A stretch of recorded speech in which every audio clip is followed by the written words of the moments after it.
Coldplay are like Marmite, and while some people love it, some people most definitely do not. I love me a bit of Coldplay, not Marmite. That stuff is gross. Every time I mention Coldplay to some music fans, they look like they either want to vomit all over me or that I have just insulted them and their entire family.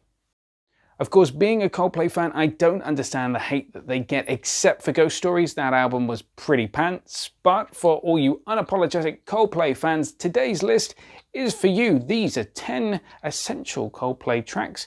Maybe you can convert some of your Coldplay hating friends using one of these.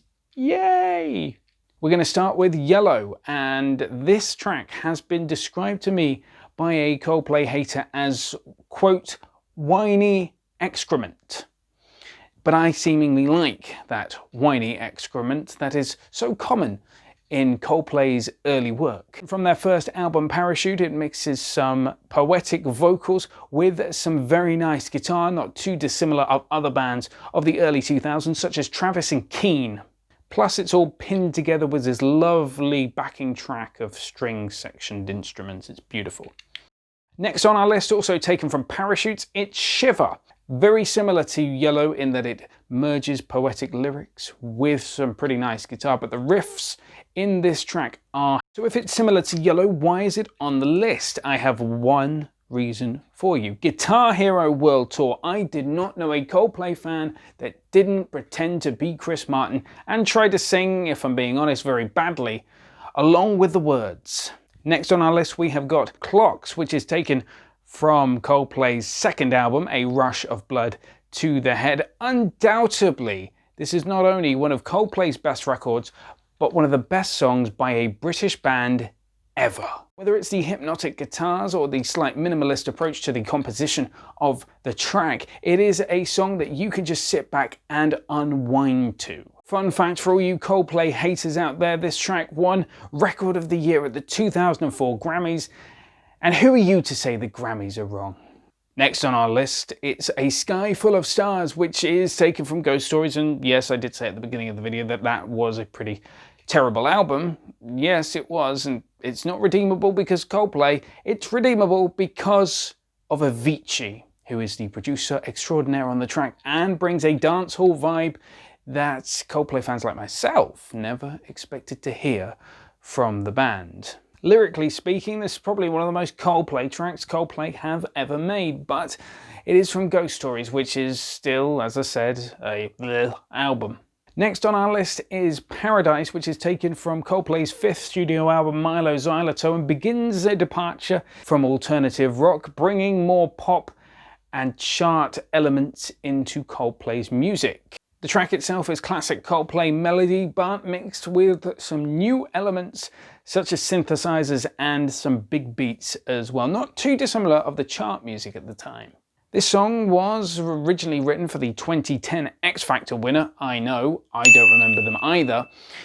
But it was Will Champion that suggested to Chris Martin that this track should be on the album and not being given to someone whose fame would last 5 minutes. I mean, who remembers the 2010 X Factor?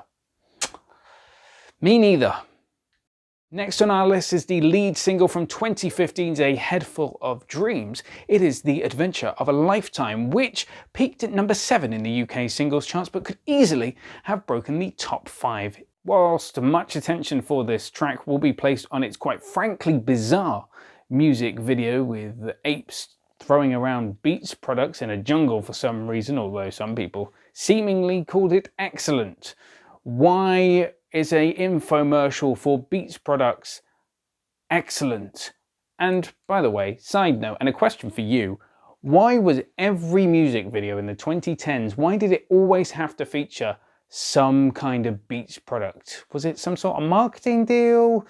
Did they owe Dr. Dre like loads of favors?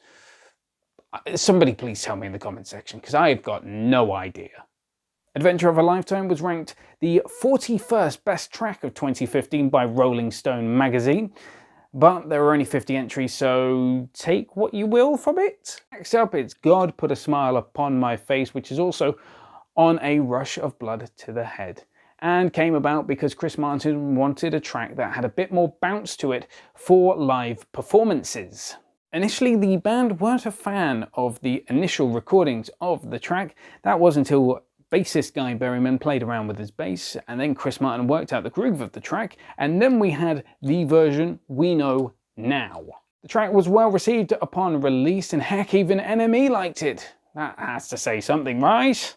Next on our list from X and Y, making a debut for the first time in this list, it's Fix You, which I know people tend to have at their funerals, but there is actually a very interesting story behind this track.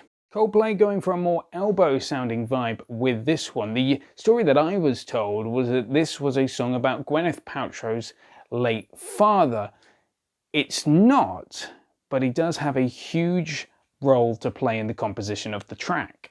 Bruce Paltrow, who is father of Gwyneth Paltrow, who is that woman that sells... How do I not get demonetized here? If you're a woman, stuff for your lady garden. Think I'm not going to get demonetized that. But the story goes that her father bought her a keyboard that no one had plugged in before he died. Chris Martin did plug it in, and out came Fix You.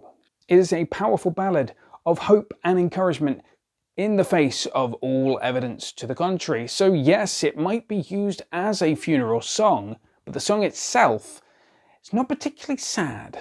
Next on our list, it is another track from X and Y. It's Talk, which reworks the brilliant Computer Love by Kraftwerk, but much like God Put a Smile Upon My Face, could have sounded very different. The band was initially skeptical about the early recordings of the track, which were leaked online, so you can hear an early version of Talk which has a slightly different composition to it and slightly different lyrics as well. This early version of Talk was intended to be a B-side to Speed of Sound, but the feeling was that they sounded too similar to be on the same single, although I've got to say that I do prefer the earlier version than what we actually got in Talk, although I do love the record that we got. Critically praised as having one of the best melodies on the X and Y album, Talk is a track that you can just sit back, wind down your window if you're driving along, turn up the stereo, and just blast away whilst you're driving down the M1 or M4 or wherever the hell you live. Our final entry onto the list is personally my favourite Coldplay track, and it may never have been. Story on that later. It is In My Place from A Rush of Blood to the Head.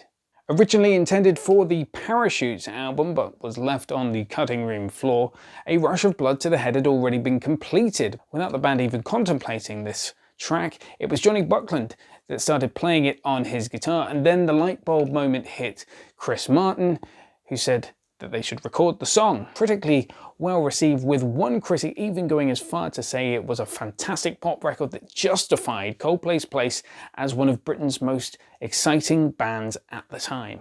But what makes this track so great? Is it those sing-along poetic lyrics? Is it that chiming guitar, that strings section? It is all of those things and so much more. This track was kept off the UK #1 spot by a bloke called Darius with his song Colorblind, not bad for the third place person in Pop Idol that year. By the way, does anyone know what happened to Darius? If you do, his friends and family are looking for him, please leave the answer in the comments section, because I've got no idea what happened to him. He's been gone for a decade and I'm seriously starting to worry about him. And that's our list. Any Coldplay songs that you thought I should have included, you can leave in the comments section down below, or wherever YouTube puts it nowadays. Always interested to read your thoughts. I've been Danny Harrington for Dead Air Media. We will see you again very soon.